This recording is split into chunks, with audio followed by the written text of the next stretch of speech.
আসসালামু আলাইকুম ভিউয়ার্স।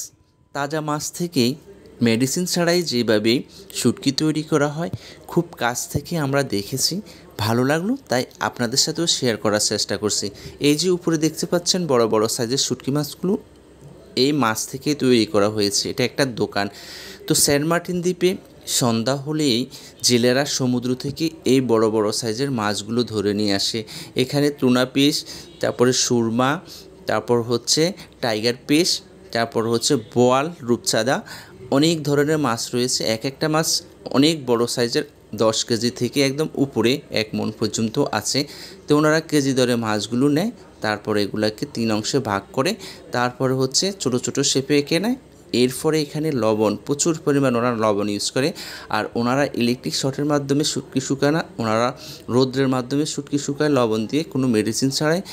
আর এই শুটকিগুলো নাকি খেতে অনেক মজা। আর এইরকম দৃশ্যগুলো দেখতে কার না ভালো লাগে।